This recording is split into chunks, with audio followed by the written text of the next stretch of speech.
distraiga. Hermanos, cuando Jesús fue colgado en el madero, en la cruz del Calvario, junto a él también fueron colgados otros dos. Amén.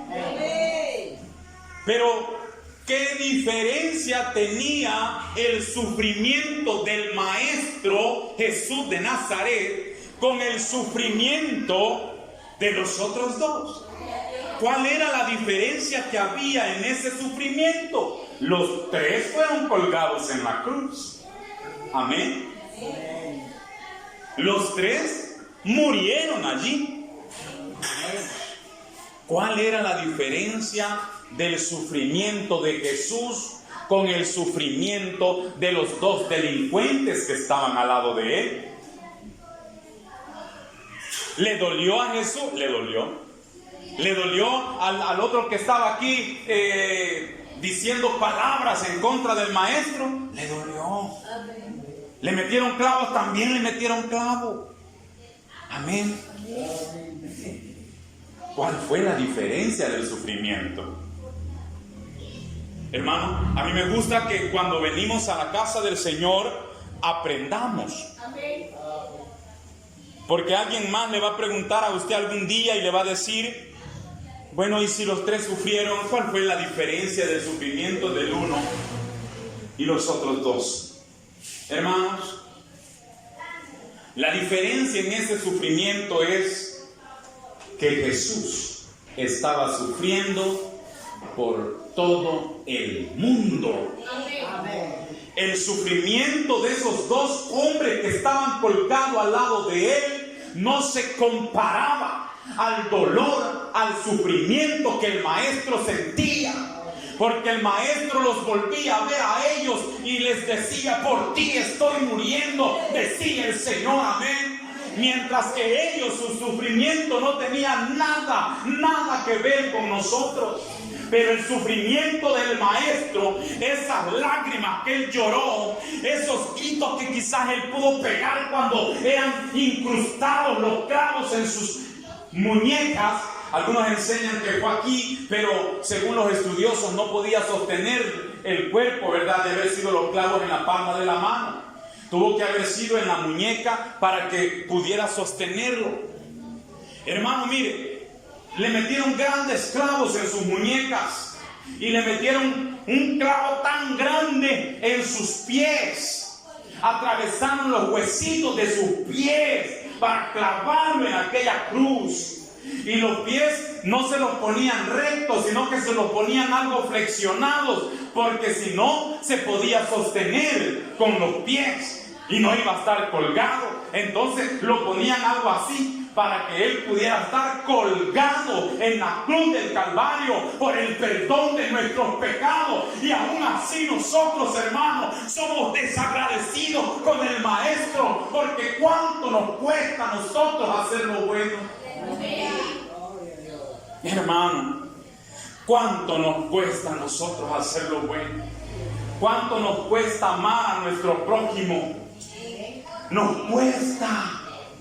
Porque usted muchas veces, nosotros vemos las apariencias de la gente y no vemos su corazón, no vemos lo que él piensa, cómo él adora al Señor. Muchas veces en las iglesias hay hermanos que juzgan al otro hermano porque él se hinca para orar, porque él aplaude bien duro, porque él a cada rato grita amén. Y hay veces que hay gente que no le gusta eso. Hay gente que no le gusta oír que alguien, cuando el que está predicando dice un verso bíblico, y entonces el que está allá sentado lo dice de memoria, y entonces el que no le gusta se le queda viendo y le dan ganas de decirle: cállate, deja que predique. Hermano, por eso nos cuesta amar a nuestro prójimo. Porque en pequeñeces nos fijamos nosotros. Yo quiero en esta noche leer 3 versos bíblicos. ¿Cuántos? 3 versos bíblicos. Y espero que ustedes coincidan y detecten en esos 3 versos bíblicos hay algo común, igual que le pasa a cada uno. El primero que vamos a leer, hermanos, es San Juan. Busque San Juan, su último capítulo, San Juan capítulo 21. San Juan capítulo 21, así sentadito, no se vaya a parar, descanse, lea, concéntrese en la palabra de Dios. Dios no deja de ser Dios porque usted no se pare, Él siempre es Dios. Amén. Jonás, yo me pregunto cómo ha de haber estado en la panza de ese pez, así todo torcido, no sé cómo, patas arriba, doblado, no lo sé, pero de allí, de la panza del pez, él oró y Jehová lo escuchó. Amén. Aleluya. Así sentadito, hermano, con toda reverencia. Juan capítulo 21. Póngamele atención. Juan capítulo 21. Lo vamos a leer aquí. Después de esto, Jesús se manifestó otra vez a sus discípulos junto al mar de Tiberias y se manifestó de esta manera. Sigamos adelante. Estaban juntos, número 1, Simón Pedro, Tomás llamado el Dídimo, Dídimo es gemelo, oiga, Natanael el de Caná de Galilea, los hijos de Zebedeo eran Juan y Jacobo, amén, y otros 2 de sus discípulos. Sigamos. Simón Pedro les dijo: voy a pescar. Ellos le dijeron: vamos nosotros también contigo. Fueron y entraron en una barca y aquella noche no pescaron nada. Este es el primer verso que vamos a analizar. Dice la Biblia que se les apareció el maestro, ya había muerto y había resucitado, y se les iba a aparecer a sus discípulos. Y ellos dicen que estaban en un lugar frente al mar de Tiberias. El mar de Tiberias es el mismo mar de Galilea. Es el mismo. Hermanos, y cuando están allí, Pedro se levanta y le dijo: me voy a pescar. El maestro le había dicho a Pedro que lo iba a hacer pescador de hombres. Pero aquí Pedro ya no iba a ir a pescar hombres, él iba a pescar. Él iba a pescar, ¿verdad? Hermano, y él iba a pescar y lo siguen, porque el que es líder, la gente lo sigue. Y se levantan otros apóstoles y le dicen: vamos nosotros también. Lucas capítulo 24. Lucas capítulo 24. Lucas 24. Vamos a leerlo. Muy temprano, el domingo en la mañana, las mujeres fueron al sepulcro, no vamos a leer allí, lo vamos a hacer muy largo. El 13, perdónenme hermanos, ahí lo haríamos muy largo. El 13, ese mismo día, o sea el domingo, ¿verdad? 2 de los seguidores de Jesús iban hacia un pueblo llamado Emaús, que quedaba a unos 11 kilómetros de Jerusalén. Iban hablando de todo lo que había pasado. Usted lo está escuchando diferente, yo estoy leyéndole otra versión. Mientras discutían, Jesús mismo se acercó y empezó a caminar con ellos. Pero no les fue permitido reconocer a Jesús. 2 hombres habían andado con el maestro, pero Jesús había muerto colgado en la cruz del Calvario, y ahora ellos iban camino a Emaús. Ya no querían estar en Jerusalén porque habían matado a Jesús, y ellos creían en el maestro. Y ellos creían que el maestro era el Cristo, el Mesías, el enviado por Dios para salvar al pueblo de Israel de la mano dura de Roma. Pero ahora habían abandonado su plan. Antes creían, ahora ya no creían. Iban camino a Emaús. Seguían a Jesús, pero como Jesús murió, dijeron ellos: nos vamos. ya no tiene razón de que nosotros sigamos aquí.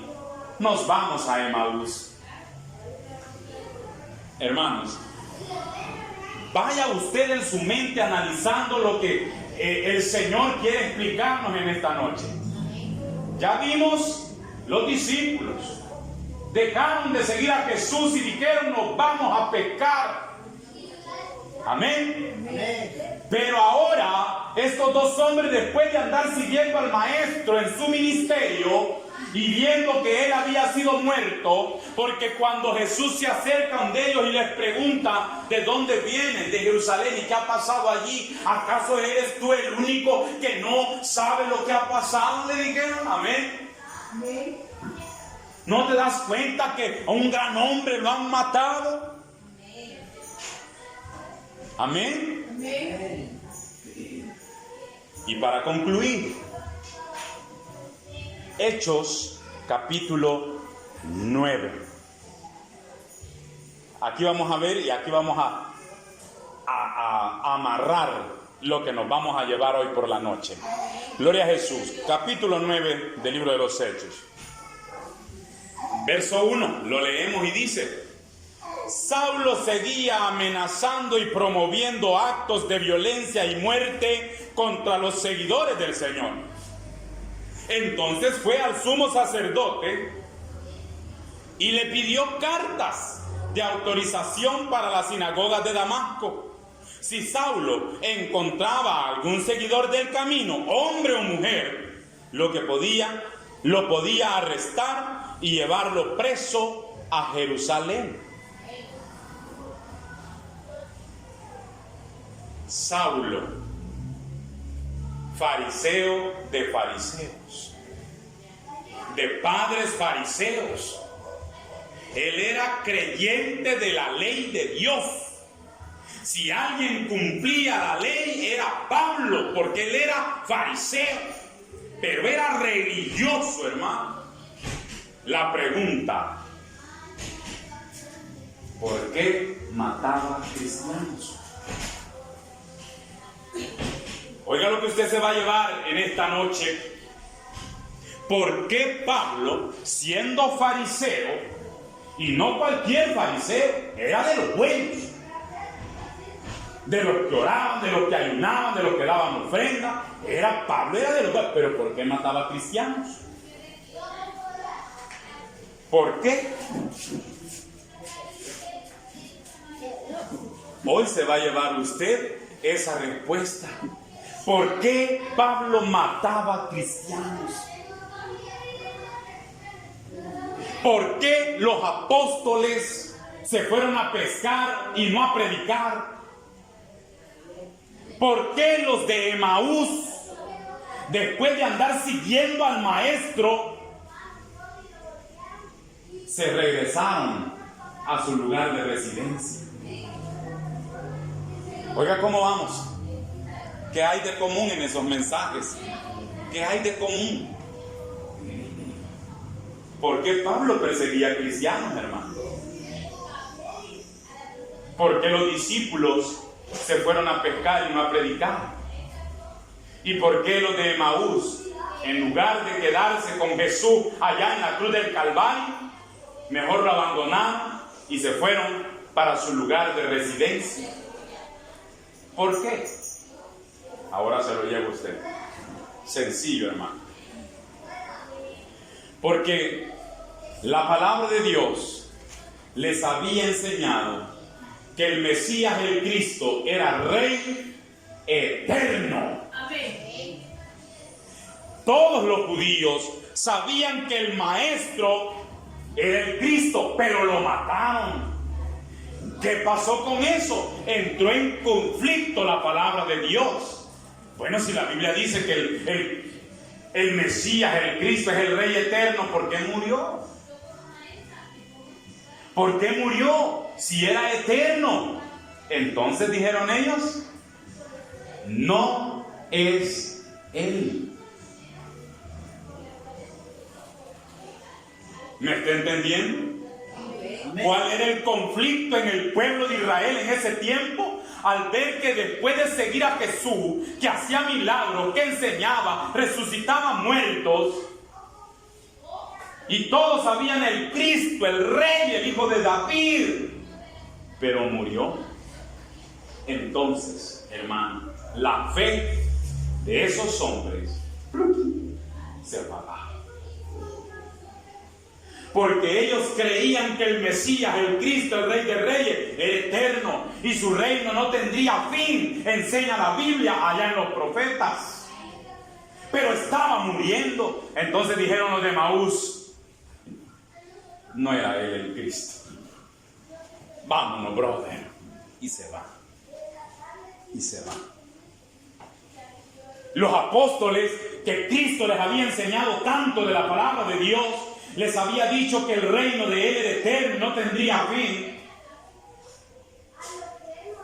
Pero murió. ¿Qué pasó con la fe de los discípulos? Por eso fue que cuando Jesús murió, ¿cuántos apóstoles habían allí? Ninguno, solo Juan. ¿Por qué? Porque para ellos el Cristo, el Mesías, era eterno, no podía morir. En la mente finita de ellos, en la mente así chiquita de ellos, el Cristo no podía morir. Y cuando lo ven que están colgados en la cruz del Calvario y que dice consumado es, y que dice en tus manos entrego mi espíritu, y que muere, ¿qué dijeron los apóstoles?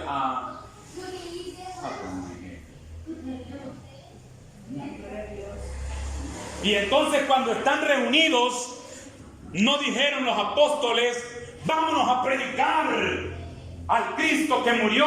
No, vámonos a pescar, dijeron, ni modo, dijeron. Entonces vámonos otra vez a pescar. Ay, Pedro, ¿verdad? A ver si mi papá me quiere dar otra vez las barcas que yo tenía. Hermano, traigamos eso al contexto de nosotros. Muchas veces, hermano, cuando no acontecen las cosas como usted espera que acontezcan, también usted deja de creer. Pues no es el Cristo. Pues entonces, cuando dice la Biblia allí que todo lo que pidiereis al Padre creyendo, lo recibiréis, y como usted no lo ha recibido, deja de creer. Como no recibió lo que usted le estaba pidiendo, como aquella madre que es estéril y está con su esposo y le está pidiendo al padre que le regale un hijo, y llegan aquellas personas que creen que Dios les habla, pero no les habla porque le mienten a la gente. Llegan y le dicen, el Señor me ha dicho que ya vas a tener, vas a quedar embarazada. Y la pobre mujer se llena de ilusión esperando quedar embarazada, y los años pasan y no se cumple esa palabra porque Dios no ha hablado. Y entonces, hermano, ella, ¿qué pasa con la fe de ella? Deja de creer. Me voy a pescar mejor, dice. No, mejor me voy para donde yo soy. Así dice, deja de creer. Los apóstoles andando con Jesús 3 años y medio predicando el evangelio, pero cuando Él muere, lo ven colgado en la cruz del Calvario, se van a pescar mejor. Ya no se fueron a predicar. Los de Emaús, después de ver que resucitó a Lázaro, después de ver que resucitó al hijo de la viuda de Naín, después de ver que le sacaba los demonios a la gente endemoniada, después de ver que alimentó a 5,000 en una vez, a 4,000 en otra vez, dijeron, nos vamos mejor. ¿Por qué? Porque el que decía ser el Cristo murió.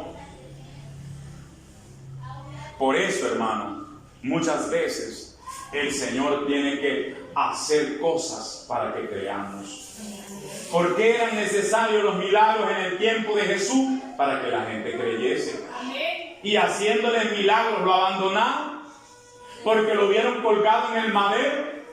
Lo que no sabían era que también estaba escrito que al tercer día iba a resucitar y que también iba a volver a estar a la diestra del Padre, hermano. Eso no lo creían. Jesús les dijo a los apóstoles de que iba a morir, pero voy a resucitar, les dijo. Jesús les lo dijo. voy a morir, pero voy a resucitar. Y si se los dijo, ¿por qué están diciendo vamos a pescar mejor? No le creyeron. Para ellos era como una fantasía que alguien muriera y volviera a resucitar. Para ellos era fantasía eso. Para ellos lo que tenía que pasar era que el Mesías, el Cristo, nunca tenía que morir. Eso creían ellos. Es como aquellos que vienen a Cristo Jesús creyendo que nunca van a sufrir. Creyendo, hermanos, que como han creído en el Señor, todo les va a ir bien.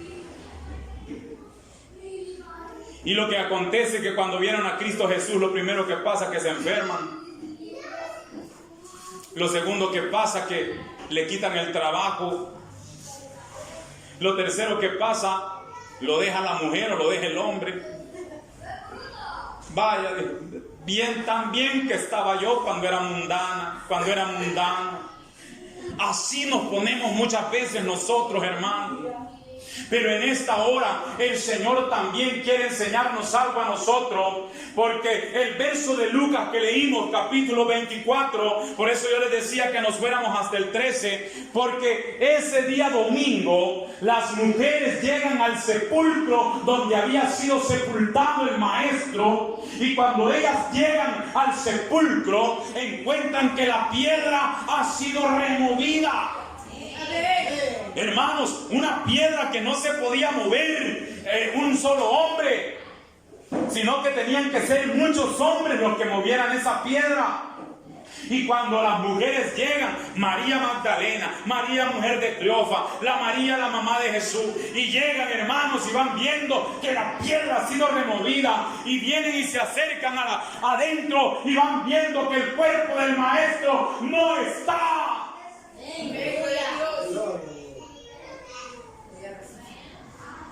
Hermano Juan, déjeme decirle esto. Fíjese que ellas no dijeron, ha resucitado. No, dijeron, se lo han robado.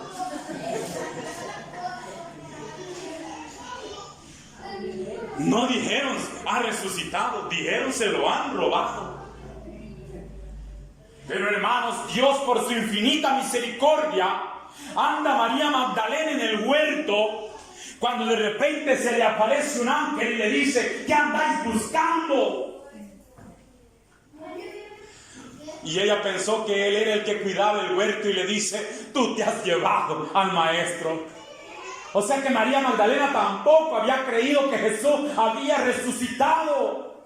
Muchas veces el Señor tiene que darnos un toquecito para que nuestra fe regrese. Amén.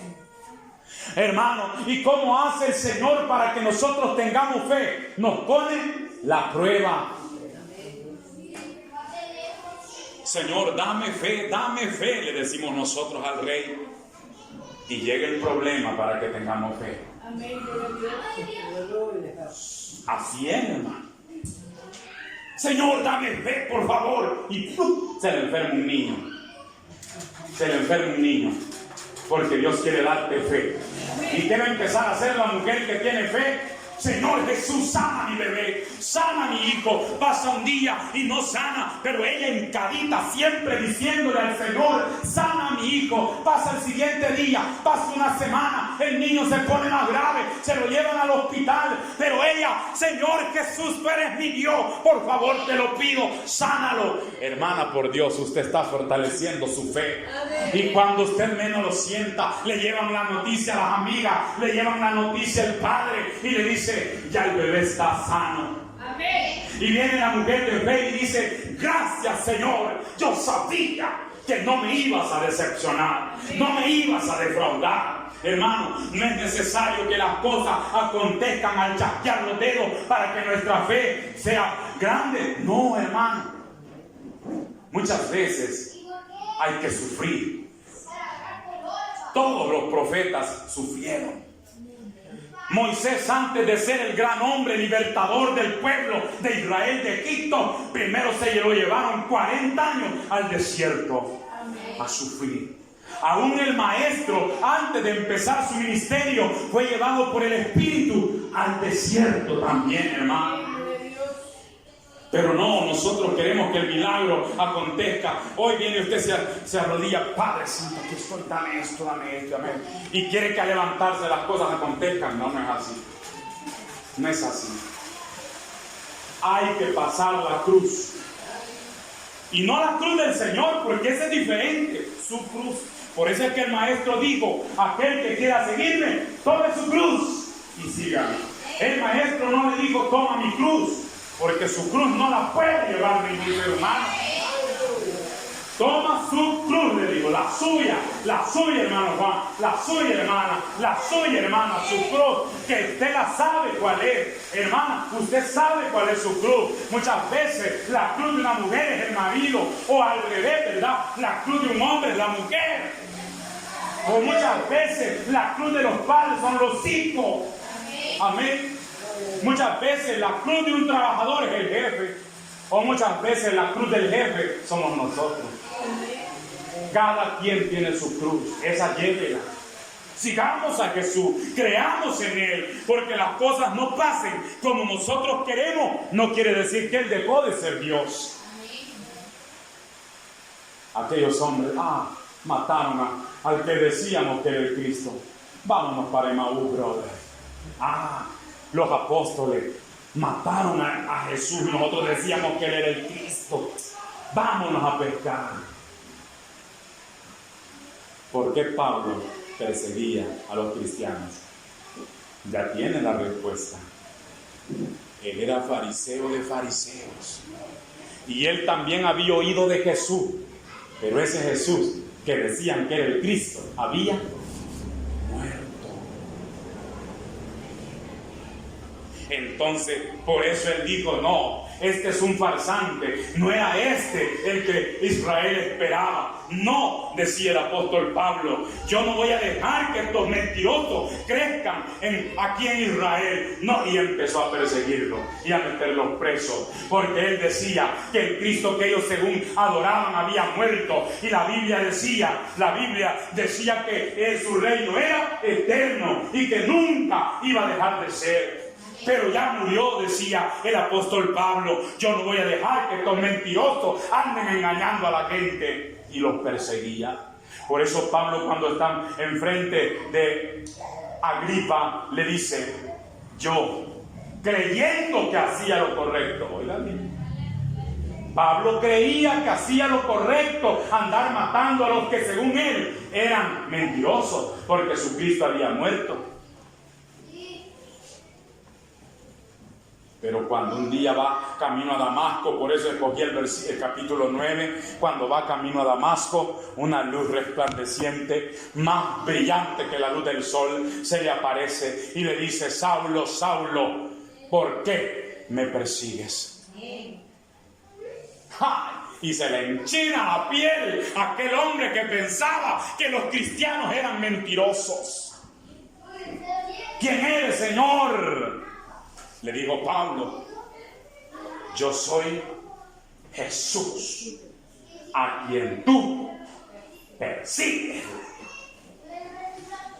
Y Pablo, ¿cómo se habrá quedado? Porque él pensaba que aquellos eran mentirosos, que andaban engañando a la gente, que enseñaban de un Cristo que había muerto. Pero ahora ese Cristo vivo se le estaba apareciendo a él propio para que dejara de andar haciendo lo que andaba haciendo. A tal grado que Pablo solo le tocó que decirle esto, mire hermano Juan, ¿qué quieres que yo haga? Por Dios, hermano, aquel hombre que decía que los cristianos eran mentirosos, ahora estaba diciendo, ¿qué quieres que yo haga? Hermanos, nosotros somos ejemplos de Pablo.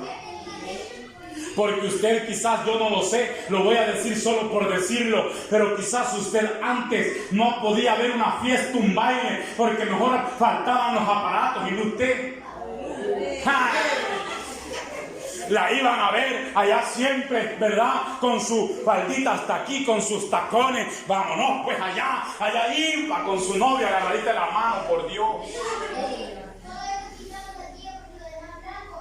Porque no creía que Jesús es el Cristo. No creía.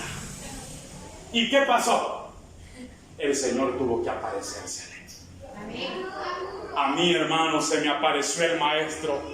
Estaba yo bien ebrio y me quedo fondeadito, como dicen, en un montarral a la par de la escuela, donde ahora hay cancha de basquetbol. Pues entonces aquí había un gran montarral. No sé si ustedes se acuerdan.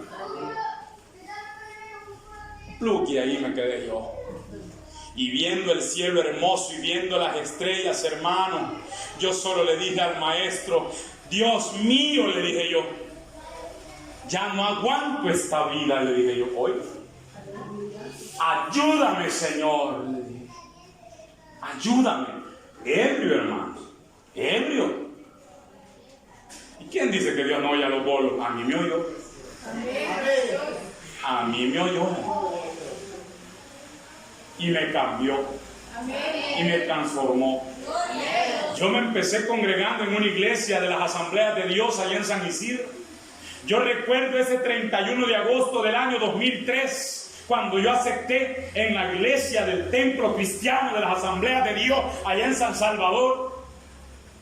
Allá acepté yo. Y cuando llegué a San Isidro, se me olvidó que había aceptado. Y pasé a una tienda y me compré dos Delta y una cajita de fósforo.